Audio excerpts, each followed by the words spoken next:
La parole à Florence Sidbon pour le groupe Paris en commun. Oui, Madame la maire et mes chers collègues, de quoi finalement s'agit-il aujourd'hui avec ce vœu? Tout simplement de réaffirmer la volonté de notre Conseil, énoncée en février 2022, de faire des espaces de la place du Trocadéro au pont d'Iéna et jusqu'au pied de la Tour Eiffel, rien de moins qu'un nouveau parc finalement à Paris, en reliant les espaces déjà existants. Un nouveau parc ouvert pour toutes et tous, et pas seulement pour les touristes, mais bien toutes les Parisiennes et Parisiens, toutes les Françaises et Français qui seront ainsi incités à se réapproprier ce quartier et ces sites. Pour remettre en valeur ces sites qui sont des joyaux de notre patrimoine et ont été par trop défigurés par la brutalité de 100 ans d'un urbanisme uniquement tourné vers l'usage de la voiture, vous l'avez rappelé Madame la maire, dissuasif pour la promenade des piétons et qui faisait passer une autoroute urbaine à leurs pieds.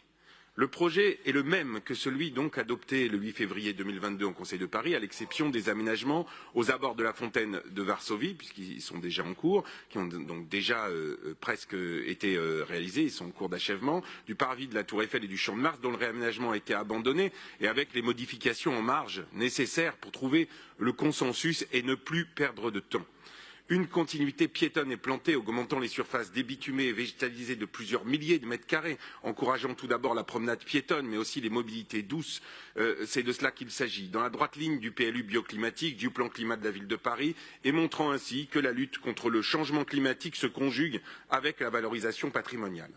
Ce projet sera réalisé donc conformément aux autorisations administratives qui ont déjà été obtenues et appuyé par de nouvelles études de circulation qui témoignent de l'absence d'impact significatif des reports vers les axes alentours. Ce quartier concentre beaucoup de joyaux de notre patrimoine parisien. Héritage des expositions universelles successives, le quartier Trocadéro-Iéna n'a pourtant pas encore, vous le rappeliez également, bénéficié pleinement de la transformation qu'il nécessite, alors même qu'il est aujourd'hui très fréquenté du fait de la perspective extraordinaire qu'il offre sur les jardins du Trocadéro, la Tour Eiffel et le Champ de Mars. Qu'est-ce que ces sites? C'est la Tour Eiffel, construite à l'occasion de l'Expo universelle de 1889. C'est ensuite la place du Trocadéro qui trouve finalement un peu sa vraie naissance avec l'exposition universelle de 1878. Alors on construit le palais du Trocadéro qui sera remplacé par le palais de Chaillot en son lieu et place, construit dans les années à l'occasion de l'exposition universelle de 1937. Quant au pont d'Iéna, il fut construit et achevé en 1814 et était destiné à relier la colline de Chaillot au Champ de Mars, ce qu'on s'apprête à faire. C'est l'époque d'un Paris décrit par Proust ou Maupassant, peint par Monet, l'époque où la plus grande pollution était celle du crottin de cheval et où l'on pouvait et savait flâner dans ce quartier décrit aussi par Giraudoux dans La Folle de Chaillot. C'est aujourd'hui un quartier recelant aussi de nombreux équipements culturels.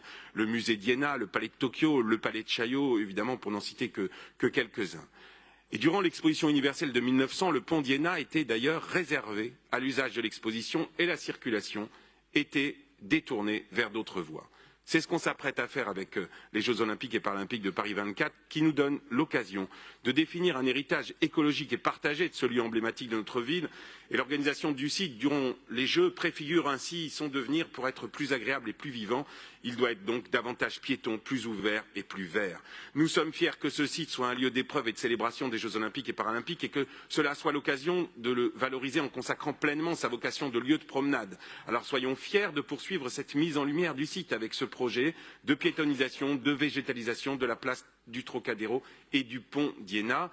Et vous l'avez dit, Madame la maire, nous voulons donc tourner la page de cette politique du tout voiture, tourner la page de cette brutalisation qui a saccagé en partie notre patrimoine commun pour rendre réellement le plein usage, non pas seulement à quelques riverains et aux milliers de touristes qui s'y pressent, même si on espère évidemment qu'ils s'y presseront toujours, mais réellement à toutes les Parisiennes et tous les Parisiens et à toutes les Françaises et les Français. Il en va finalement du patrimoine architectural comme de la culture dans tout son ensemble. Il ne prend son sens que s'il est commun et partagé par toutes et tous. C'est ce que propose ce projet en offrant un grand espace de promenade et je ne doute pas alors que toutes et tous, dans nos responsabilités respectives, conseillers, maires d'arrondissement et même ministres, nous nous rassemblerons pour que ce projet soit rapidement mis en œuvre. Merci beaucoup, Florence Sidbon.